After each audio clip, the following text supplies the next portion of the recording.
The Olympics, part of our heritage from ancient Greece.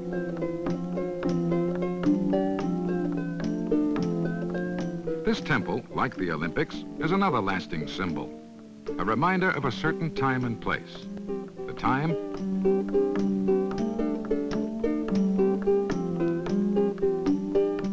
the place. At its peak, this civilization surpassed in many ways the older civilizations of Egypt and Babylonia. Greece grew and thrived on this peninsula and in the islands of the Aegean Sea and the coast of Asia Minor. But travel and communication in this mountainous land were difficult, so the Greeks turned to the sea. From sheltered bays and inlets, they sailed the Aegean and Mediterranean. They sailed the seas to trade and to fish for food. On the land, they raised crops for domestic use and for export trade. Wheat was the principal grain and staple food.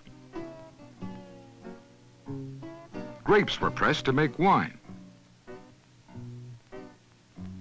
Olives were grown for food and for oil.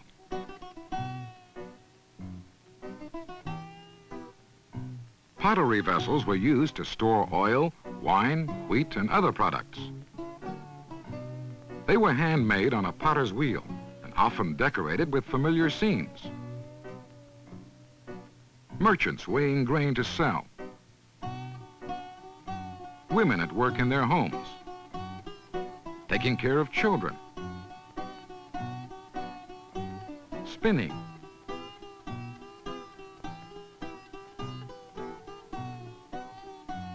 Weaving.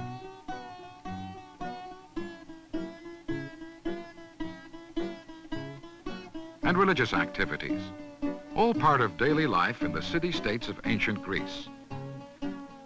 This is a model of Delphi, one of the important city-states. Delphi was an international religious shrine.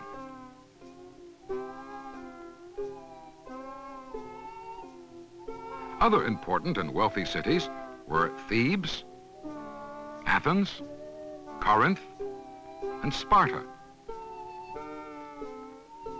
In Athens, as in the other city-states, the wealth was spent on public rather than private construction. On a rocky hill called the Acropolis are the remains of many public buildings, including the Parthenon, the marble temple dedicated to the goddess Athena, for whom Athens was named. Athens was a cultural center, a center for art and architecture, for music and drama and dance, and a center for learning. Greek scholars pondered the beauty of nature and the riddles of science, philosophy, and religion. Magnificent temples were built for Apollo, Athena, Zeus, and other Greek gods.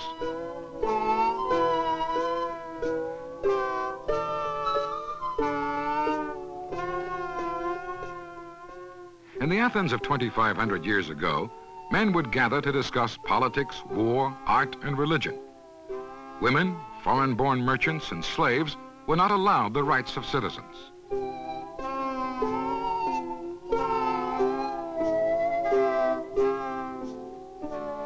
In a grove called the Academia, the lecture system of teaching was developed by Plato.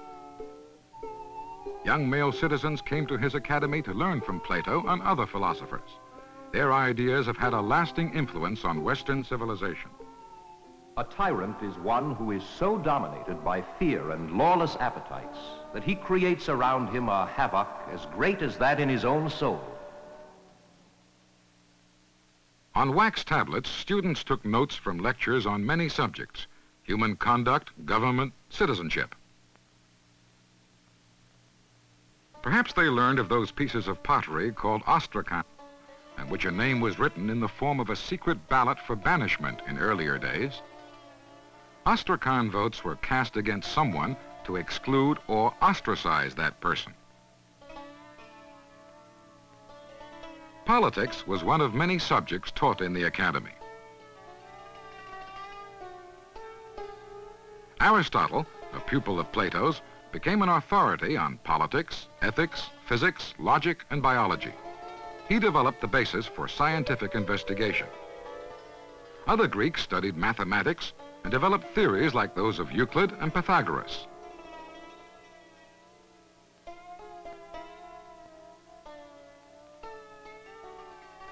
Ptolemy improved the science of geography with his maps. The historian Herodotus recorded events like the battle fought here on the plain of Marathon between the Greeks and Persians. The Persians invaded from Asia Minor and was stopped here at Marathon. News of the Greek victory was carried by Phidippides across a great distance from Marathon to Athens. Today, long-distance races are called marathons in honor of Phidippides' long run 2,500 years ago. Under this mound are buried some of the Greek defenders of Marathon. Heroism, strength, and physical perfection were the ideals of the Greek soldier and the Greek athlete. No other ancient culture placed so great an emphasis on physical perfection. Young men were trained in many sports and games to help develop strong, healthy bodies. Athletic contests took place in great stadiums, like this one in the city of Delphi.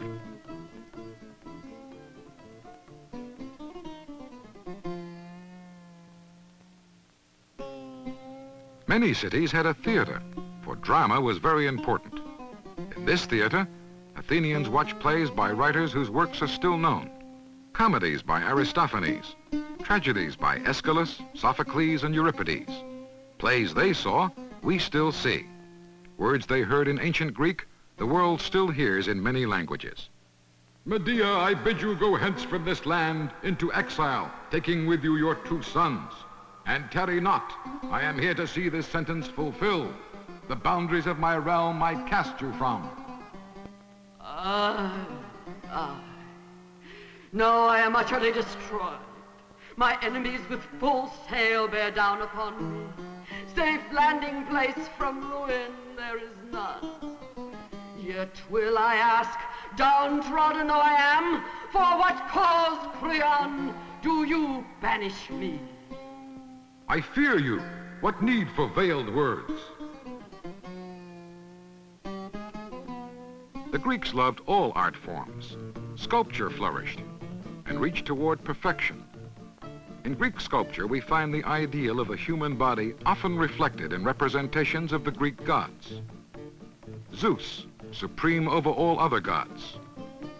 Hermes, herald and messenger of the gods by the sculptor Praxiteles.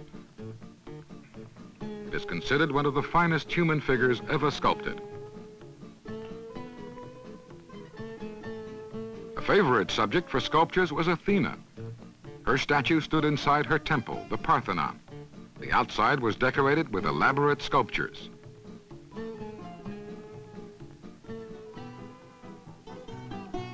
Today, most of the sculpture of the Parthenon is gone.